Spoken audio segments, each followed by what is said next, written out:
Hare Krishna. Welcome to Krishna tutorial. तो कैसे हैं आप सब? उम्मीद है कि सभी लोग बहुत अच्छे होंगे, स्वस्थ होंगे और मस्त होंगे। और एनुअल एग्जाम आने वाला है, तो एनुअल एग्जाम को दिमाग में रखते हुए मैं ये वीडियो लेके आई हूँ। और ये एक रिवीजन का चैप्टर है। जो चैप्टर मैंने बायोलॉजी से लिया हुआ है वो फॉर द रिवीजन है कि शॉर्ट में ही आपका अच्छा रिवीजन हो जाए। तो चैप्टर का नाम है सेल यूनिट ऑफ लाइफ। तो चलिए इसको फटाफट बिना देरी किए हुए स्टार्ट करते हैं। इसको बहुत शॉर्ट में पर अच्छे से कि एवरीथिंग विल बी क्लियर, ऐसा हम करके देखते हैं। सेल चैप्टर स्टार्ट करते हैं। तो क्या सेल क्या होता है? तो जैसे कि अगर हमें कोई घर बनाना है, हमें अगर कोई घर बनाना है, so first of all we have to like prepare the wall. We have to construct the wall, and for wall what we need so many things, but the basic thing that is required for wall is the brick. Yes, so brick is the basic structure or basic yeah, functional structure of the home. Like the brick will be together, it will be kept together and joined together will make the wall, and wall will come together and make the rooms, and the rooms will come together and will make the house और buildings और जो भी बनाना हो बन जाएगा। उसी तरह से जो सेल होता है, सेल जो होता है हमारे बॉडी का, लिविंग बीइंग का स्ट्रक्चरल एंड फंक्शनल यूनिट होता है। मतलब सबसे स्मॉल यूनिट जो होता है हमारी बॉडी किसी भी लिविंग थिंग्स का, वो सेल होता है। तो cell is the structural and functional unit of all living cell. जितने भी लिविंग सेल है उनका ये स्ट्रक्चरल एंड फंक्शनल यूनिट होता है, इन द स्मॉलेस्ट यूनिट होता है। The group of cells come together and they form tissue, and group of tissues come together and they form organ, and group of organs come together and they form organ system, and the organ system together form the organism. तो ये इसीलिए सबसे छोटा unit होता है, and that is very much important. Our like सबकी जो life है वो एक सिंगल सेल से शुरू होती है। हमारी लाइफ भी एक सिंगल सेल से शुरू हुई है। सबकी लाइफ जो होती है जिसको हम जाइगोट बोलते हैं। तो जो जाइगोट होता है ये क्या होता है? ये एक सिंगल सेल होता है जिससे कि हमारी लाइफ की जर्नी शुरू होती है। तो चलिए इस इतने इंपॉर्टेंट टॉपिक को अच्छे से और देखते हैं। तो सेल का जब पता चला तो कैसे पता चला, किसने किया, कैसे किया, कहाँ देखा? So for that we have to see the simple microscope. Simple micro अगर सेल को देखना है, अभी भी तो हम अपने नेकेड आई से नहीं देख सकते, वी नीड द माइक्रोस्कोप। तो पहले क्या होता था, किस तरह का माइक्रोस्कोप था? तो ये एंटोनो वैलेंविक ने डिस्कवर किया था। डिस्कवर मीन्स इन्वेंट किया था सिंपल माइक्रोस्कोप। और ये सबसे पुराना माइक्रोस्कोप है जिसमें बाई कॉन्वेक्स लेंस का यूज किया गया था और जिसकी मैग्नीफाइंग पावर जो थी 200 टाइम्स थी। इसके बाद हमारा एक और माइक्रोस्कोप आया जिसको हम बोलते हैं रॉबर्ट्स हुक का माइक्रोस्कोप। और इसमें क्या था, इसमें इस तरह के सेल्स दिखाई दिए थे उनको। उन्होंने एक ट्री के बार को लिया था, कॉक को लिया था, और उसको जब सेल के इस माइक्रोस्कोप के अंदर देखा तो उनको ये छोटे छोटे रूम जैसे दिखाई दिए।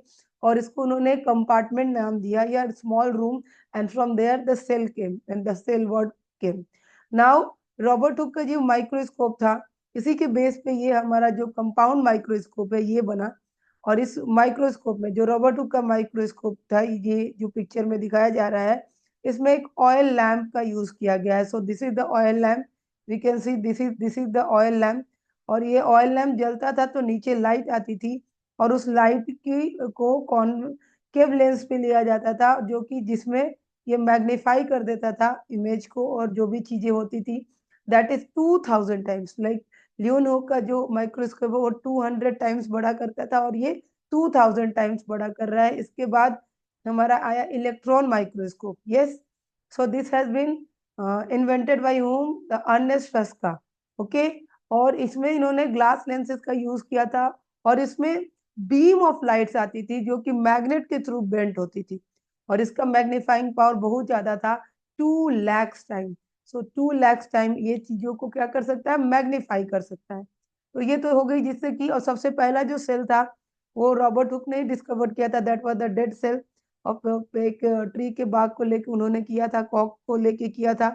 और जो पहला लिविंग सेल था उसको ल्यून हुक ने किया था, that was the cell of spirogyra, जो उन्होंने बहते हुए पानी में देखा था और उससे किया हुआ था।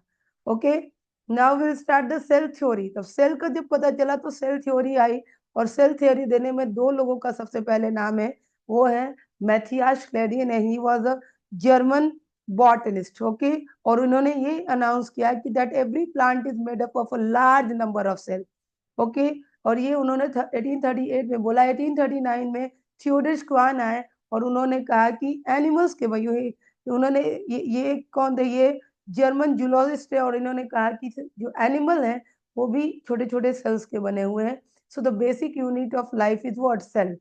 इन लोगों को बोलने के बाद कुछ दिनों के बाद 1855 में एक और हमारे साइंटिस्ट आए जो थे रुडोल्फ विर्को, और इन्होंने कहा that all the new cells are coming from the pre existing cell, old cell से आते हैं। तो ये हमारा टोटल एक सेल थ्योरी बन के आया, जिसमें 3 पॉइंट्स बोले गए। The cell is the smallest unit of structure of all living things, और दूसरा पॉइंट था the cell is the unit of function of all living things, and तीसरा all cells arise from the pre existing cell. तो ये हमारा cell theory थे। अब मुझे लग रहा है सबको समझ आ रहा होगा ये बात। जो सेल से सबसे पहले जो सेल आया वो प्रोकैरियोटिक था, it is the most primitive cell, yes. और ये सिर्फ इस पे अगर किसी का राज्य चलता है, हुकूमत चलती है, तो सिर्फ बैक्टीरिया की चलती है। सो बैक्टीरिया की हुकूमत है इस पे। प्रोकैरियोटिक में ये यूनिसेलुलर होता है, और इस प्रोकैरियोटिक में जो न्यूक्लियस होता है, देखिए न्यूक्लियस ये जैसे सेल है, तो सेल के अंदर जो न्यूक्लियस है दैट इज ओपन, उसमें कोई वो उसका कोई बाउंड्री नहीं होता, मेम्ब्रेन बाउंड नहीं होता है। So this is the difference. अगर इसकी क्रोमेटिन मटेरियल है तो वो ऐसे ही बीच में क्या होंगे, फ्लोट करते रहेंगे, उनको अंदर कोई किसी चीज के अंदर वो कवर नहीं है। यूकैरियो ये प्रोकैरियोटिक सेल को छोड़ के अब जो जितने भी सेल होते हैं, और जो बैक्टीरिया को छोड़ के जितने भी ऑर्गेनिज्म होते हैं, they all belong to eukaryotic cell, इधर दे आर मल्टीसेलुलर और unicellular. Okay, then will see the number of cells, like organism जो है कितने कितने सेल्स से बने हुए हैं। तो बहुत सारे ऐसे ऑर्गेनिज्म है जिनको हम अपने नेकेड आई से नहीं देख सकते, और वो क्या है, माइक्रो ऑर्गेनिज्म है। उनमें बैक्टीरिया, ईस्ट, अमीबा और भी हैं।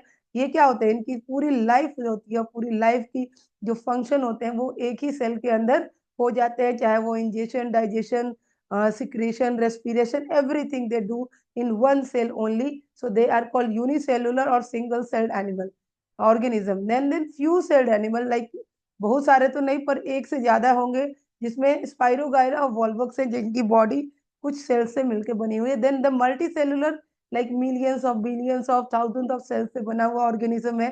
तो वो तो बहुत सारे हैं, सारे एनिमल जो हम देख सकते हैं, human being, trees, plants, they all are multi cellular.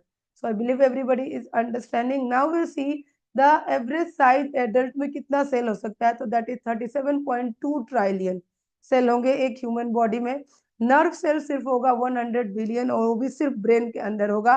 4.6 billion RBCs होंगे लगभग, that is not the exact number. Then 7,000 डब्ल्यूबीसीज होंगे, व्हाइट ब्लड सेल्स और leukocytes we can say. Now will see that the cell की क्या होता है, efficiency कैसी होती है। तो जितना सेल स्मॉल होता है, अगर सेल स्मॉल है तो उसकी इफिशियंसी भी उतनी ज्यादा होती है, वो उतना ज्यादा क्या होता है, चीजों को डिफ्यूज कर पाता है, और वो ज्यादा एफिशिएंस होता है। Then size of the cell की बात करें तो सेल का साइज और शेप क्यों डिफर करता है। तो सेल का साइज और शेप जो है उनके स्पेसिफिक फंक्शंस के लिए डिफर करता है। यस, सब सेल एक जैसे होके एक जैसा फंक्शन नहीं कर सकते हैं, इसलिए उनको अलग अलग शेप और साइज में सेल्स होते हैं। जैसे अगर हम बात करें स्मॉलेस्ट सेल, सो जो स्मॉलेस्ट सेल होता है तो ये तो इसका जो साइज होता है ये 0.3 से 5 माइक्रोन मीटर तक होता है। यस, और ये एक बैक्टीरिया का सेल है। यस, ये बैक्टीरिया का सेल है, और इसका क्या नाम, माइकोप्लाज्मा, माइकोप्लाज्मा नाम है बैक्टीरिया का। तो ये सबसे छोटा सेल है। बट अगर हम बात करें ह्यूमंस में, तो ह्यूमंस में जो सबसे छोटा स्मॉलेस्ट सेल होगा वो कौन सा होगा, स्मॉलेस्ट सेल जो होगा that is the RBCs.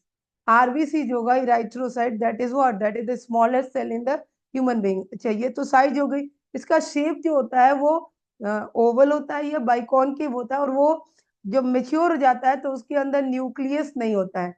So there is no nucleus. क्यों नहीं न्यूक्लियस होता है, ताकि ज्यादा से ज्यादा हेमोग्लोबिन को कंटेन करे, और हेमोग्लोबिन जो है वो ज्यादा से ज्यादा ऑक्सीजन को डिसॉल्व कर सके। सो मेच्योर, ये जब मेच्योर हो जाएगा, क्या ये आरबीसी है हमारा, तो ये लैक्स न्यूक्लियस, इनके पास न्यूक्लियस नहीं होता है। जब ये उत्पन्न होते हैं, जब ये पैदा होते हैं तो न्यूक्लियस होता है, बट बाद में न्यूक्लियस नहीं होता है। उसी तरह से हमारा एक और सेल होता है WBC, जिसको हम ल्यूकोसाइट कहते हैं और उसको अमीबॉयड सेल भी कहते हैं। उसका जो स्ट्रक्चर होता है वो अमीबा की तरह होता है। और ये क्यों होता है? क्योंकि ये फाइनेस्ट ब्लड वेसल से, अगर फाइनेस्ट ब्लड वेसल से सपोज कैपिलरीज है, तो ये वहां से भी क्या करेगा, स्क्वीज कर जाएगा। ये यहाँ पे सपोज करिए ये हमारा WBC है, तो ये यहाँ से एकदम स्क्वीज कर जाएगा और ये बीच में आके अगर यहाँ पे कोई फॉरेन पार्टिकल है किसी लिम्फ में या टिश्यूज में कहीं पे भी है, तो उनको ये आके क्या कर लेता है, इनगल्फ कर लेता है। और इस प्रोसेस को हम डाइपेडेसिस कहते हैं। The movement of WBC like amoeba is known as what, diapedesis. Okay, then अगर हम बात करें स्टोमाटा की और गार्ड सेल की, तो वो उसका जो फंक्शन है वो खुलने और बंद होने का है, इसलिए उसका जो शेप और साइज होता है वो उसी तरह से होता है। अगर हम अपने बॉडी के अंदर लॉन्गेस्ट सेल की बात करें, तो जो हमारा लॉन्गेस्ट सेल है वो क्या है, लॉन्गेस्ट सेल जो होगा वो है हमारा nerve cell. Yes, nerve cell. और इसका भी जो स्ट्रक्चर होता है ये यूनिक यूनिक होता है। और क्यों होता है? क्योंकि ये पूरा इसको नर्वस सिस्टम बनाना है और एक दूसरे से कनेक्टेड रहना है, तो इसका स्ट्रक्चर कुछ इस तरह से होता है। ठीक है। और जो लार्जेस्ट सेल ओवरऑल होगा वो एक बर्ड सेल है। यस, बर्ड सेल है। किसका? ऑस्ट्रिच का सेल है। तो उसका जो पूरा का जो पूरा सेल है वो एग है, वो एक ही सेल का बना हुआ होता है। तो आई बिलीव एवरीबडी इज अंडरस्टूड कि क्यों सेल का साइज और शेप जो है डिफरेंट डिफरेंट होता है, एक जैसा क्यों नहीं होता है। नाउ विल सी द क्या बेसिक स्ट्रक्चर होता है सेल का। Like plant cells are there and animal cells are there, और दोनों में बहुत सारे डिफरेंसेस होते हैं, पर एक सेल के अंदर बेसिक स्ट्रक्चर क्या होता है, तो उस बेसिक स्ट्रक्चर को हम देखेंगे सबसे पहले कि बेसिक स्ट्रक्चर्स क्या होंगे। तो सबसे पहले जो होता है वो होता है सेल मेम्ब्रेन। ये सेल मेम्ब्रेन जो होता है बेसिक स्ट्रक्चर होता है किसी भी सेल के अंदर, चाहे वो एनिमल सेल हो या वो प्लांट सेल हो। अगर एनिमल सेल होगा तो ये आउटर मोस्ट पार्ट होगा एनिमल सेल का, सिर्फ आउटर मोस्ट पार्ट होगा किसका, एनिमल सेल का only, not the plant cell. Plant cell में एक और आउटर पार्ट होगा, that is called the cell wall. पर उसकी बात हम पहले बाद में करेंगे। पहले तो जो सबसे एक बेसिक चीज है जो कि हर सेल के अंदर होगा वो है सेल मेम्ब्रेन। इसको सेल मेम्ब्रेन भी बोला जाता है और इसको प्लाज्मा मेम्ब्रेन भी बोला जाता है। जो दूसरा हमारा पार्ट है दैट इज द साइटोप्लाज्म, जो सेल के अंदर होता है, जो प्लाज्मा मेम्ब्रेन के अंदर पाया जाता है, दैट इज द साइटोप्लाज्म। और ये एक सेमी लिक्विड होता है और इसके अंदर ही सारे केमिकल रिएक्शन ऑलमोस्ट पार्ट करते हैं, and they are like all the chemical reactions are taking part in that cytoplasm. देन तीसरा जो होता है वो होता है न्यूक्लियस। यस, तो हर सेल के अंदर न्यूक्लियस होता है। तो these are the three basic structure which are found in all the cells, whether they are animal cell or they are plant cell. Now we'll see the organelles. तो cell organelles क्या होते हैं? तो cell organelles के बारे में हम थोड़ा देख लें। तो ऑर्गेनल से क्या मतलब हुआ कि this is organelles mean small organs, small organs. तो ये सेल तो एक अपने आप ही बहुत छोटा है और इसके जो ऑर्गन्स होंगे वो और छोटे होंगे, तो ये सेल ऑर्गेनल्स हुए। और ये सारे बहुत सारे लाइक डिफरेंट, इनका एक फिक्स्ड, लाइक हर सेल के अंदर इनका एक फिक्स्ड शेप होता है और एक फिक्स्ड साइज होता है। ओके, और इनका एक स्पेसिफिक फंक्शन भी होता है। तो ये जो होंगे जैसे माइटोकॉन्ड्रिया है, या फिर हम ले लें कि एंडोप्लाज्मिक रेटिकुलम है, गोल्जी apparatus है। So these are the different cell organelles, they have the different different but specific function, एक दूसरे का फंक्शन नहीं करेगा। ओके, तो ये चीज हो गई सबसे पहले। लेकिन हम पहले देख लेते हैं सेल मेम्ब्रेन के बारे में कि सेल मेम्ब्रेन क्या होता है, उसके बाद हम आगे बढ़ेंगे। तो सेल मेम्ब्रेन जो होता है वो किसी भी सेल के अंदर होता है, पर एनिमल सेल का ये आउटर पार्ट होता है। तो मान लीजिए एनिमल सेल है और ये न्यूक्लियस है, so this is the outer part is the cell membrane, this is a cell membrane. Yes, अगर ये एनिमल सेल है तो, अदरवाइज इसके बाहर एक सेल वॉल भी होगा। और ये कैसा होता है? तो ये इसके अंदर जो होता है ये थोड़ा सा सेमी सेलेक्टिवली परमिएबल होता है, यानी इस तरह से इसके अंदर होल्स होते हैं, छोटे छोटे छेद होते हैं, जिनसे बहुत सारी चीजों को ये किसी चीज को अलाउ करता है, किसी को नहीं करता है। लाइक जो बड़ी चीजें हैं या सेलेक्टिव चीजों को क्या बोलता करता है, ये अलाउ करता है जाने के लिए। और जिन चीजों की रिक्वायरमेंट नहीं है, whatever is requirement according to that only cell membrane allows the things to pass through it. तो ये क्या हो गया, ये सेलेक्टिवली परमिएबल होता है। ओके, ये सेलेक्टिवली परमिएबल होता है, means only selective things are being pass through the cell membrane, otherwise no. Then this is what, this is living. Cell membrane क्या होता है, लिविंग होता है। ओके, और ये सेल मेम्ब्रेन जो होता है ये किस चीज का बना होता है, तो composed of lipids and protein का बना होता है। तो वी कैन से लिपोप्रोटीन का बना होता है। ओके, और ये लिविंग होता है। Okay, so and that is in animal cell, that is providing the shape and rigidity to the cell. So this is the function of the cell membrane in the animal cell. Then we'll see the cell wall. इसी के बाहर एक और हम बना देंगे, तो that will be the cell wall. Wait, यहीं पे मैं कर देती हूँ। तो अगर इसी के बाहर एक मैं लेयर और बना दूं, तो ये हमारा हो गया सेल वॉल। और जो सेल वॉल है ये किसके अंदर होगा, तो ये सिर्फ एनिमल के अंदर होगा, प्लांट के अंदर होगा। ये हो गया हमारा cell wall. Yes, and this is only found in the plant cell, plants के अंदर ही पाया जाएगा। तो अगर हम सेल वॉल की बात करें यहाँ पे, सेल वॉल की, तो ये सबसे पहले तो नॉन लिविंग होता है, या फिर हम इसको डेड भी बोल सकते हैं। Okay, and this is composed of, ये किसका बना होता है, so that is composed of cellulose. ये सेल्यूलोज का बना हुआ होता है, और ये फ्रीली परमिएबल होता है, फ्रीली परमिएबल होता है। यानी कि ये सारी चीजों को अलाउ करता है कि इससे के थ्रू होके वो जाए, बट जो प्लाज्मा मेम्ब्रेन है उनको वहीं पर रोक देता है, और जिन चीजों की रिक्वायरमेंट होती है वही अलाउ होते हैं अंदर या बाहर आने जाने के लिए।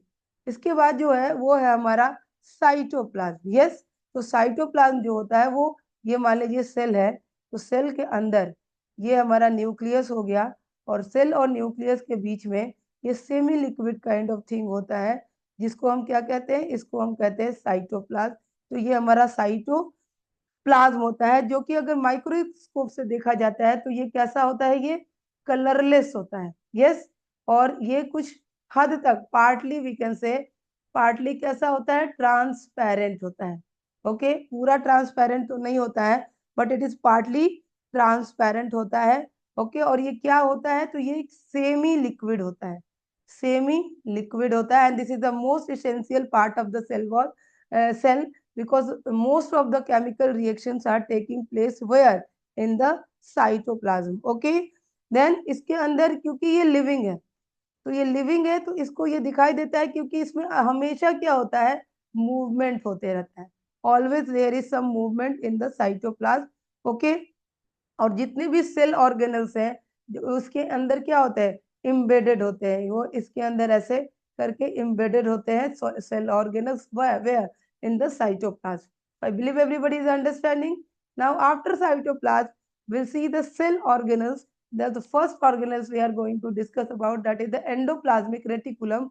और एंडोप्लाज्मिक रेटिकुलम जो है वो न्यूक्लियस के पास से अराइज होता है। तो सपोज ये न्यूक्लियस हो गया, तो यहीं से हमारा जो एंडोप्लाज्मिक रेटिकुलम है वो यहाँ सेल मेम्ब्रेन की तरफ आता है, इसका एक नेटवर्क जैसा ऐसे करके आता है। एंडोप्लाज्मिक रेटिकुलम जो होते हैं दो तरह के होते हैं। कुछ एंडोप्लाज्मिक रेटिकुलम के ऊपर हम ऐसे छोटे छोटे डॉट जैसे देखेंगे, जो कि ये ग्रेन्यूल्स है, किसके हैं ये राइबोसोम के ग्रेन्यूल्स हैं।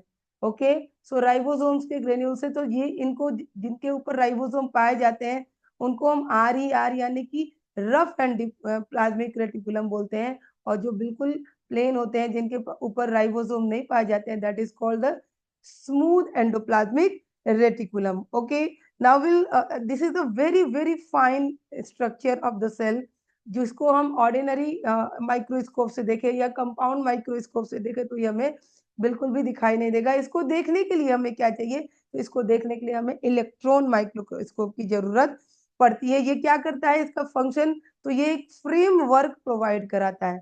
फ्रेमवर्क किसका, सेल का, कि सेल का शेप मेंटेन रहे, उसके लिए फ्रेमवर्क प्रोवाइड कराता है। दूसरा ये ट्रांसपोर्टिंग का काम करता है, ट्रांसपोर्टिंग ऑफ मटेरियल्स। यस, ये ट्रांसपोर्टिंग का काम करता है, क्योंकि ट्रांसपोर्टिंग मतलब एक पार्ट ऑफ द सेल से दूसरे पार्ट में बहुत सारे मटेरियल्स को क्या करता है, सेंड करता है।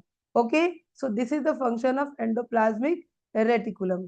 Now will see the ribosome. तो राइबोसोम हमने देखा, तो राइबोसोम जो होता है वो सेल के अंदर या तो वो लगा होगा ये एंडोप्लाज्मिक रेटिकुलम से, जैसे ये एंडोप्लाज्मिक रेटिकुलम हो गया, तो इसके ऊपर ये होगा इस तरह से, अगर हम दिखाएं तो ये इसके ऊपर ऐसे होगा, या फिर ये साइटोप्लाज्म में ऐसे स्कैटर्ड भी हो सकता है। What is that? Is the ribosome, and this is responsible for the synthesis of protein. Yes, so इसीलिए इसको हम यह क्या कहते हैं, इसको प्रोटीन फैक्ट्री भी बोला जाता है। Okay, then will see a lysosome. Lysosome को और हम क्या बोलते हैं, तो लाइजोसोम को हम सुसाइड बैग भी बोलते हैं। सुसाइड बैग, व्हाई वी से द सुसाइड बैग, बिकॉज ये एक एंजाइम सिक्रीट करता है जिसको हम बोलते हैं डाइजेस्टिव एंजाइम। ओके, और कोई भी अगर फॉरेन पार्टिकल हमारी सेल के अंदर जाता है तो ये इस एंजाइम को सिक्रीट करने लगता है उनको डिस्ट्रॉय करने के लिए। समटाइम क्या होता है कि सेल का कोई पार्ट खराब हो गया तो ये अपने आप को ही बर्स्ट कर देता है और सेक्रीफाइस कर देता है अपनी लाइफ को, इसीलिए इसको सुसाइड बैग बोला जाता है, क्योंकि अपने अपने आप का सेक्रीफाइस करके ये सेल को बचा लेता है कि ज्यादा सेल खराब ना हो, एंड इस तरह से ये सेल का हेल्प करता है। इसके बाद जो होगा वो होगा Golgi apparatus. This is the delivery system of the cell. तो जो गोल्जी अपैरेटस है ये कैसे, इसमें भी बहुत सारे ऐसे ऐसे फोल्ड्स होते हैं, और इस फोल्ड्स को हम क्या कहते हैं, इस फोल्ड को हम कहते हैं सिस्टेन। यहाँ पे दिया हुआ है, यस, इस फोल्ड को कहते हैं। और ये क्या चीज होते हैं, ये भी बहुत ही फाइन स्ट्रक्चर होते हैं जिसको देखने के लिए हमें इलेक्ट्रॉन माइक्रोस्कोप का जरूरत पड़ेगा। ओके, दे आर ओरिजिनेटेड, इनका जो ओरिजिन होता है, इनका ओरिजिन कहाँ पे होता है, तो इनका ओरिजिन जो होता है वो एंडोप्लाज्मिक रेटिकुलम के रेटिकुलम से होता है। और ये क्या करते हैं, ये एंडोप्लाज्मिक रेटिकुलम के साथ मिलके पैकेजिंग का और ट्रांसपोर्टिंग का काम करते हैं, यानी कि जो हमारे सेल का कुरियर सिस्टम है वो गोल्जी अपैरेटस है। Okay, so I believe everybody is understanding. Then the next is the mitochondria. और माइटोकॉन्ड्रिया जो होता है बहुत ही इंपॉर्टेंट पार्ट है, because this is the powerhouse of the cell. Yes, this is the powerhouse of the cell. Mitochondria जो होता है वो डबल मेम्ब्रेन होता है, ये बाहर का ये आउटर मेम्ब्रेन हो गया और ये इनर मेम्ब्रेन हो गया। ओके, और इनर मेम्ब्रेन का ऐसे फोल्ड होता है जिसको हम क्या बोलते हैं, क्रिस्टे बोलते हैं, इसको हम क्रिस्टे बोलते हैं। ओके, माइटोकॉन्ड्रिया का अपना ओन डीएनए होता है। यस, तो ये क्वेश्चन बहुत बार पूछा जाता है कि कौन सा ऑर्गेनेल है जिसका अपना डीएनए होता है, तो एक तो माइटोकॉन्ड्रिया है, एक और है जिसको अभी आगे बताएंगे। और इसके अंदर रेस्पिरेशन होता है। यस, रेस्पिरेशन, और ये एनर्जी रिलीज होता है यहाँ पे, और वो स्टोर होता है in the form of ATP. ATP के फॉर्म में स्टोर होता है, दैट इज वाई इसको क्या बोला जाता है, powerhouse of the cell बोला जाता है। Okay, then will see the centrosome and the centrioles. तो ये जो सेंट्रोजोम है ये क्या होता है कि सेंट्रोजोम जो है कि ये सिर्फ डिवीजन, सेल डिवीजन के टाइम पे ही दिखाई देता है, ऐसे ये सेंट्रोजोम जो है वो दिखाई नहीं देता है। तो ये जो बॉल काइंड ऑफ स्ट्रक्चर हम देख रहे हैं यहाँ पे, ये सेंट्रोजोम है जहां से ये स्पिंडल फाइबर जो है वो अराइज करता है। ओके, और जो सेंट्रियोल होता है वो सेंट्रोजोम के अंदर होता है पेयर में, और जो उनका तरीका होता है रखने का, इनकी जो अरेंजमेंट होती है, we can see they are making the, they are like perpendicular 90 degree का एंगल बना के होते हैं, तो दिस इज द सेंट्रियोल। और ये माइक्रोस्कोप से देखने के बाद पता चला कि ये प्लांट सेल्स में नहीं दिखाई देते हैं, ये सिर्फ एनिमल सेल में दिखाई देंगे, और वो भी सेल डिवीजन का टाइम पे, कब, चाहे वो माइटोसिस हो या फिर वो मियोसिस हो। Okay, now the next slide is for plastid. Okay, so जो बहुत सारे प्लांट का बहुत सारा कलर होता है, रेड ग्रीन कलर का लीव्स होता है, बहुत तरह तरह के फ्रूट्स होते हैं, फ्लावर्स होते हैं, so they are the colour is coming from where, that they are coming from the plastids. So this is the और cell organelle specially for the plants. ये सिर्फ प्लांट्स में ही पाया जाता है, एनिमल्स में नहीं पाया जाता। हमने नहीं देखा किसी ह्यूमन बीइंग का कलर लाल पीला हरा, वो ऐसा नहीं होता है, वो सिर्फ प्लांट्स में ही होता है। तो जो प्लास्टिड होते हैं वो तीन तरह के होते हैं। पहला होता है ल्यूकोसाइड, जो कि क्या होता है, दैट इज कलरलेस। ये कलरलेस होता है। तो जो भी पार्ट प्लांट का या फ्रूट कलरलेस होगा वहां पे क्या होगा, ये ल्यूकोप्लास्ट होगा। जैसे अगर हम बात करें पोटैटो की, तो पोटैटो का जो कलर होता है वो ड्यू टू ल्यूकोप्लास्ट ही होता है। Then we can say that roots of the plant जो होते हैं वो भी कलरलेस होते हैं, तो ल्यूकोप्लास्ट वहां भी प्रेजेंट होता है। Then there is what, there is the chromoplast. Yes, तो जो क्रोमोप्लास्ट होता है ये किस कलर के लिए रिस्पॉन्सिबल होता है, तो येलो कलर के लिए, ऑरेंज एंड रेड के लिए। येलो कलर जो आता है वो एक पिगमेंट इसमें पाया जाता है, उस पिगमेंट का नाम क्या है, जेंथोफिल। तो xanthophyll pigment is responsible for the yellow colour in the plant और fruits whatever. And orange and red they are coming from the pigment जिसको हम कैरोटीन कहते हैं। तो कैरोटीन से ऑरेंज और रेड कलर बनता है।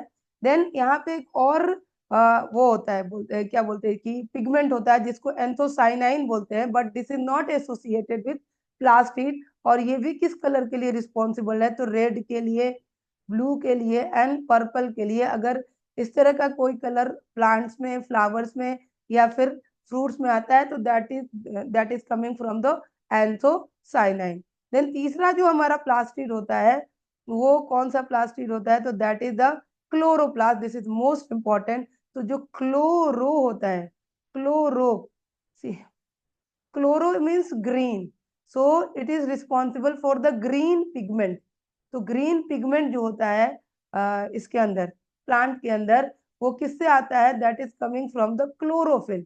और क्लोरोफिल कहाँ पे पाया जाता है, तो क्लोरोफिल जो है इसी क्लोरोप्लास्ट के अंदर पाया जाता है। इसमें हम देखेंगे कि ये स्टैक बने हुए हैं, this is called the thylakoid, ऐसे ऐसे करके ये।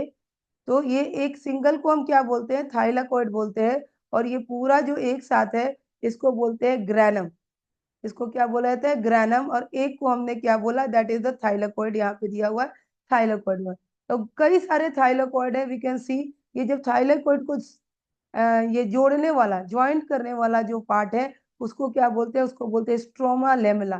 तो मान लीजिए यहाँ पे मैंने थाइलाकॉइड बना दिया, मैं एक बना के दिखा दे रही हूँ। तो ये हमारा एक पाइल बन गया थाइलाकॉइड का, ऐसे। और एक यहाँ पे पाइल बन गया, और इसको जो जोड़ रहा है, this connection is what, that is only the stroma lamella. Yes, that is the stroma lamella. Okay, इसका भी आउटर और इनर वॉल होता है, मेम्ब्रेन होता है, वी कैन सी हियर। और जो इसका बेस होता है इसको हम स्ट्रोमा कहते हैं। ये अभी मैंने बोला था कि कौन सा दूसरा ऑर्गेनल है जिसका अपना डीएनए होता है, तो दैट इज द क्लोरोप्लास्ट। तो इसका भी क्या होता है, ओन डीएनए होता है। यस, सो इसको बहुत ही ज्यादा इंपॉर्टेंट मान के याद रखना होगा कि कौन सा दो ऑर्गेनल्स होता है जिसका अपना डीएनए होता है। So that is the chloroplast and which one, mitochondria. Okay, I believe everybody is understanding. Now we'll see the non living things भी कुछ कुछ पाए जाते हैं, जैसे कि अगर हम देखेंगे साइटोप्लाज्म के अंदर, तो साइटोप्लाज्म के अंदर बहुत सारे ग्रेन्यूल्स जैसे कि दिखाई देते हैं। ये क्या होते हैं, तो इसको ऐसा माना गया है कि they are the foodstuff, like they it can be starch. Yes, starch हो सकते हैं, या फिर ये और क्या हो सकते हैं कि ये ग्लाइकोजन हो सकते हैं, स्टार्च हो सकते हैं, या फैट्स हो सकते हैं। तो ये ग्रेन्यूल्स के रूप में दिखाई देते हैं। Then another thing is the vacuole. And vacuole भी स्पेशली प्लांट सेल के लिए होता है, बट इन एनिमल्स ऑल्सो ये पाया जाता है। एनिमल्स में छोटा होता है और प्लांट्स में बड़ा होता है पूरा ये। और ये सेल सैप कंटेन करता है। तो अगर ये वैक्यूल है, ये प्लांट के अंदर आमतौर पे ज्यादा बड़ा होके पाया जाता है, और इसके अंदर बहुत सारा सेल सैप रहता है, मतलब इसके अंदर वाटर एंड मिनरल्स रहते हैं जिससे ये स्वेलअप कर जाता है। और ये प्लांट को एक टर्जिडिटी प्रदान करता है, टर्जिडिटी प्रोवाइड करता है। और ये देख सकते हैं कि न्यूक्लियस को क्या करता है, कि न्यूक्लियस को किनारे में पुश कर देता है, क्योंकि ये बड़ा सा न्यूक्लियस जो है ये किनारे में पुश होता है। तो यू कैन सी यहाँ पे न्यूक्लियस हमारा पुश हो गया, और सेंटर में क्या आ गया, वैक्यूल आ गया। वैक्यूल का एक आउटर कवरिंग भी होता है। इस आउटर कवरिंग को हम क्या कहते हैं, इसको हम कहते हैं tonoplast, that is the tonoplast. Okay, so this is the non-living part of the cell. Then now we'll see the next part is, that is nucleus, and that is very very much important. Nucleus is the brain. Yes, so ये पूरे nervous system, cell के nervous system को control करता है। सो cell के अंदर centre में जो पार्ट होता है that is called the nucleus. Yes, और न्यूक्लियस का भी एक मेम्ब्रेन होता है जिसको न्यूक्लियस मेम्ब्रेन कहते हैं। एंड ओके, देन इसके अंदर भी सेल की तरह, अगर ये न्यूक्लियस है, सपोज करिए दिस इज द न्यूक्लियस, तो इसके अंदर भी एक न्यूक्लियस मिलेगा जिसको हम न्यूक्लियोलस कहते हैं। यहाँ पे दिया हुआ है, this is the nucleolus. Yes, this is the nucleolus. तो सेल के ये न्यूक्लियस के अंदर जो न्यूक्लियस होगा उसको न्यूक्लियोलस बोलेंगे, और न्यूक्लियस के अंदर भी ये कुछ semi liquid type of thing होगा जिसको हम क्या बोलेंगे, न्यूक्लियोप्लाज्म बोलेंगे। This is the nucleoplasm, this is the nucleolus. Okay, then इस न्यूक्लियोलस के अंदर जो होता है हमारा, ये न्यूक्लियस के अंदर जो होता है क्रोमेटीन फाइबर जो है, वो इस तरह से क्रोमेटीन फाइबर हमें दिखाई देता है घूमते हुए। That is like this, chromosome के फॉर्म में ये नहीं होता है, दैट क्रोमोसोम के फॉर्म में ये कब आता है, at the time of cell division. Okay, तो one more thing is there, अगर हम प्रोकार्योटिक सेल की बात करें तो अगर ये प्रोकार्योटिक सेल है तो इसका जो और इसके अंदर ये हमारा न्यूक्लियोप्लाज्म साइटोप्लाज्म ऐसे रहता है, और इस साइटोप्लाज्म में ही बीच में सेंटर के पार्ट में ये हमारा ये क्रोमेटिन मटेरियल फ्लोट करता रहता है। तो इस तरह के न्यूक्लियस को या इस तरह के जो अरेंजमेंट है इसको हम क्या कहते हैं, इसको हम न्यूक्लियोइड कहते हैं, न्यूक्लियोइड कहते हैं, और ये सिर्फ प्रोकार्योटिक सेल में पाया जाता है। Okay, now will see here कि ये जो क्रोमेटिन मटेरियल है, ये हमारा जो है सेल डिवीजन के टाइम में हमें जब माइक्रोस्कोप से देखते हैं तो ये एक क्रोमोसोम के फॉर्म में आने लगता है, और इसके ऊपर क्या होता है, इसके ऊपर डीएनए रहता है। यस, यस, और डीएनए जो है वो क्या कैरी करता है, तो वो डीएनए जो है जीन को कैरी करता है। So we can say the gene is made up of DNA. तो क्रोमोसोम से जो है हमारे अंदर डीएनए ट्रांसफर होता है, और तब पेरेंट्स का क्या जीन ट्रांसफर होता है, और हमारे कैरेक्टरिस्टिक जो है पेरेंट्स से मिलते हैं। Yes, I believe everybody is understanding. Okay, now this is done. Now some important questions here according to me, what can like ये पूछा जा सकता है, like name two organelles which have their own DNA, name the amoeboid cells in humans, and who gave cell theory, differentiate between prokaryotic cell and eukaryotic cell, and name the pigment which is responsible for yellow color in the plant. One more thing we can ask that what is the difference between the nucleolus and nucleoid. ना nucleolus की एक और बात मुझे याद आई तो मैं बता दूं, न्यूक्लियोलस जो होता है, ये न्यूक्लियोलस का फंक्शन जो होता है, रुकिए मैं दूसरे पेज पे ही चली जाऊं, न्यूक्लियोलस। तो अगर हम बात करें न्यूक्लियोलस की, तो इसका जो फंक्शन होता है ये भी एक प्रोटीन सिंथेसिस से एसोसिएटेड होता है, प्रोटीन सिंथेसिस इसके अंदर भी होता है। So this is responsible for protein synthesis also. Okay, number of chromosome, that also will see, number of जो क्रोमोसोम होते हैं वो क्या होते हैं, वो डिफरेंट होते हैं इन डिफरेंट एनिमल्स, बट उस एनिमल में वो फिक्स होता है। जैसे अगर हम ह्यूमंस की बात करें तो ह्यूमंस में नंबर ऑफ क्रोमोसोम 46 पाए जाते हैं, और ये 23 इन पेयर्स होते हैं। यस, ये चेंज नहीं हो सकता, ये ऐसे ही रहता है। ऐसे ही बहुत सारे आपके बुक्स में दिए हुए हैं, उनको देख के आप लोग याद कर लीजिएगा। जैसे कि यहाँ पे अनियन, अनियन का 16 होता है। Okay, then the we can see the monkey 54 होता है। तो इस तरह से दिया हुआ है। उनको एक और चीज छूट रहा है जो कि ये प्रोटोप्लाज्म। तो ये प्रोटोप्लाज्म क्या होता है, प्रोटोप्लाज्म, यहाँ पे ये प्रोटीन सिंथेसिस को मैं इस साइड लिख देती हूँ। ये न्यूक्लियस जो होता है ये किससे किसके लिए रिस्पॉन्सिबल होता है, तो that is for the protein synthesis. Okay, protein formation में काम करता है ये। प्रोटोप्लाज्म जो होता है वो किसको हम कहते हैं, तो प्रोटोप्लाज्म जो होता है वो cytoplasm, cytoplasm and plus nucleus. Yes, तो इस इन दोनों को जब हम मिला देंगे तो हमारा क्या बन जा रहा है, प्रोटोप्लाज्म बन जा रहा है। यानी एक सेल के अंदर एक सेल है, और उसके अंदर एक न्यूक्लियस है, और न्यूक्लियस के साथ साथ इसके अंदर साइटोप्लाज्म है। तो ये साइटोप्लाज्म और न्यूक्लियस के कॉम्बिनेशन को हम क्या कहेंगे, प्रोटोप्लाज्म कहेंगे। और प्रोटोप्लाज्म का एनालिसिस करना बड़ा डिफिकल्ट होता है कि इसमें क्या केमिकल, किस तरह का केमिकल एक्टिविटी और सब चीज होता है, क्योंकि जैसे ही इसको बाहर निकाला जाता है ये डेड हो जाता है। सो अभी तक इसका एनालिसिस नहीं किया जा सका है। तो आई होप आप लोगों को ये वीडियो समझ में आई, और सब सारे डाउट्स आपके क्लियर हो। अगर कहीं पे भी कोई डाउट है then you can ask me in the comment box. कुछ क्वेश्चंस मैंने दिए हैं, if you need more that also I will provide, and जो भी क्वेश्चन दिए हैं उनका आंसर इसी वीडियो में है, तो आप लोग वीडियो देख के आंसर उसका देख लीजिएगा। और तब तक के लिए हरे कृष्ण।